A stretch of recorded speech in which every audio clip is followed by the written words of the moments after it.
Subscribe and share my channel Sudarsana. Shri గురుభ్యో నమః. తరం అంతరం చిన్న కథను తెలుసుకుందాం. ఇప్పటి తరానికి ఇంతకుముందు తరానికి చాలా తేడా కనిపిస్తుంది. వారి వేషభాషలు, జీవన విధానం, వారు తీసుకునే ఆహారం వగైరా ఇలా ప్రతి విషయంలోనూ మనకు, మన పిల్లలకు, మన మనుమలకు ఇలా ఒకరి తరువాత ఒకరికి వారి జీవన విధానంలో మార్పు చాలా స్పష్టంగా కనిపిస్తోంది. మార్పు సహజం, మార్పు ఉండాలి, కానీ అది ఆరోగ్యకరంగా గౌరవప్రదంగా ఉండాలి. కానీ ప్రస్తుత మార్పు చాలా భయంకరంగా కనిపిస్తోంది. ఇదంతా అభివృద్ధో అధోగతో తెలియట్లేదు. ఇదివరకు తల్లిదండ్రుల అదుపులో పిల్లలు పెరిగేవారు. పిల్లలు కూడా పెద్దవారి కష్టసుఖాలు చూస్తూ వారి కష్టాన్ని అర్థం చేసుకుంటూ పెరిగేవారు. స్కూల్ నుంచి వచ్చాక ఇంటి పనుల్లో తల్లిదండ్రులకు సాయపడేవారు. అందుకే వారికి తల్లిదండ్రుల కష్టం అర్థమయ్యేది. పిల్లలు అల్లరి చిల్లరిగా తిరుగుతున్నారని తల్లిదండ్రులకు తెలిస్తే వారిని సక్రమ మార్గంలో పెట్టేవారు. అంతేకాని వారిని పెడదారి పట్టనిచ్చేవారు కాదు. ఇప్పుడు అలా కాదు. తల్లిదండ్రులకు పిల్లల్ని పట్టించుకునే తీరిక లేదు. ఎవరికన్నా తీరిక ఉన్నా వినే స్థితిలో పిల్లలు లేరు. ఎందుకంటే ఒకరిని చూసి ఒకరు పక్కదారి పడుతున్నారు.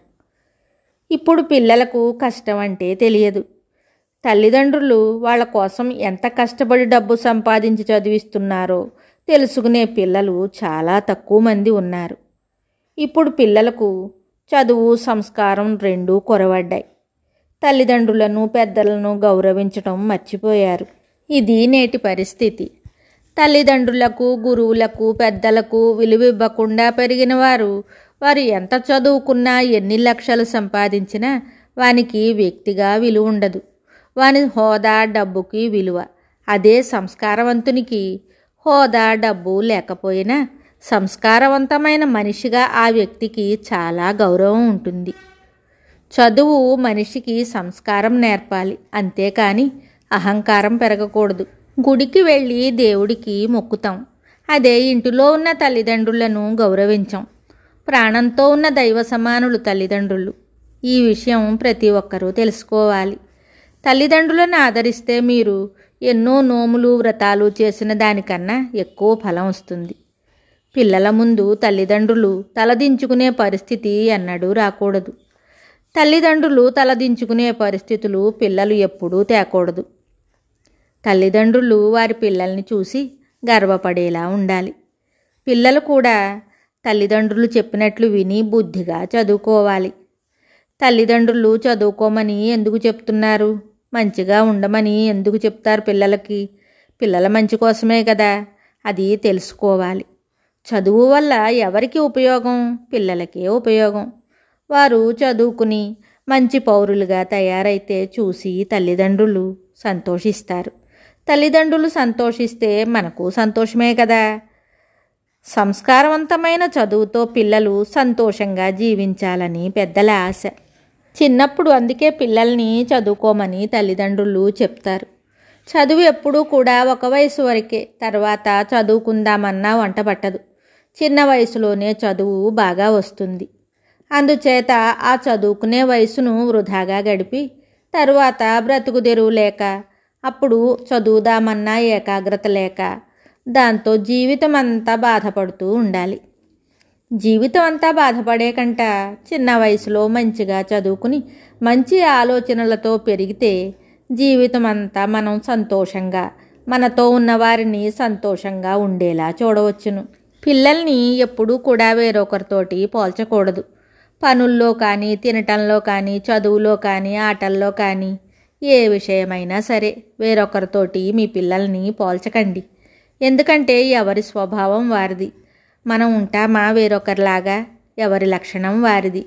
అలాగే పిల్లలు ఎవరితోటి పోల్చకుండా కూడా వారికి అర్థమయ్యేలాగా చెప్పవచ్చు. నువ్వు హుషారుగా ఉండాలి, బాగా చదువుకోవాలి, పప్పు కూర అన్నీ తినాలి, ఇలాగ ఏ విషయమైనా వాళ్లకు అర్థమయ్యేలాగా చెప్పొచ్చు.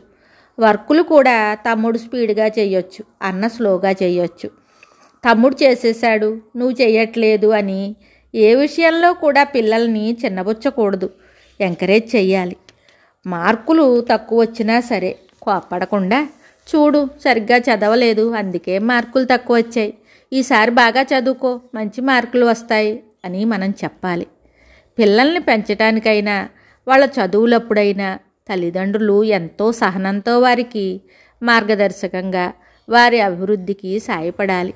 పిల్లలకు ప్రతి విషయం వారికి అర్థమయ్యేలాగా చెప్పాలి. వాళ్ళు ఏం చదువుతున్నారో చూడాలి. తప్పు చదువుతూ ఉంటే మనం చెప్పాలి. అలా పిల్లల్ని మనం మంచిగా చదువుకుని ప్రయోజకులు అయ్యేలాగా చూడాలి. అలా వారిని ఓపికగా సహనంతో వారికి సాయపడితే ఇంకా వాళ్ళు జీవితంలో వెనక్కి తిరిగి చూడక్కర్లేదు. పిల్లలకు స్కూల్లో టీచరు, ఇంటి వద్ద తల్లిదండ్రులు శ్రద్ధ తీసుకుంటే ఆ పిల్లలు అభివృద్ధిలోకి వస్తారు. ఇప్పటి పరిస్థితులలో ఎవరిది తప్పు అని కూడా చెప్పలేం. ఎందుకంటే ఇప్పటి పరిస్థితులన్నీ మారాయి. ఆహారపు అలవాట్లు మారాయి, ఆహార్యం మారింది. ప్రస్తుత పరిస్థితులలో పిన్నలు పెద్దలు అందరూ ఎవరి ఇష్టం వారిది అన్నట్లు ఉంటున్నారు. చెప్పేవారు లేరు, వినేవారు లేరు. ఈ సమయంలో ఎవరిని తప్పు పట్టలేం. కానీ ప్రతి ఒక్కరికి కొంత అణకువ అవసరం. మనం సంఘంలో బ్రతుకుతున్నాం కనుక తప్పొప్పులు తెలుసుకుని కనీసం మన కోసం మనం ఒక ధర్మాన్ని ఏర్పరచుకుని న్యాయంగా ధర్మంగా జీవించాలి. ధర్మం ఒకరి నుంచి ఒకరు తెలుసుకుని చూసి ఆచరించాలి. చెడును విడిచిపెట్టాలి. అప్పుడే మనం కొంతైనా మంచిని సమాజంలో చూడగలుగుతాం. ఇదివరకు బాహ్య ప్రపంచంలో చెడు అక్కడక్కడ కనిపించేది, ఎక్కువ మంచి కనిపించేది. ఇప్పుడు పరిస్థితులు తారుమారయ్యాయి. ఒకరిని చూసి ఒకరు చెడుదారి పట్టకూడదు, మంచిని అనుసరించాలి. అప్పుడే పూర్వకాలానికి ఇప్పటికీ మార్పు ఉన్నా కనీసం మంచి ఇంకా బ్రతికే ఉందనే తృప్తి ఉంటుంది. మంచిని చూపిస్తే ఈ తరం కూడా తెలుసుకుంటారు, చెప్తే తెలీదు. శుభం. Subscribe and share my channel Sudarsana.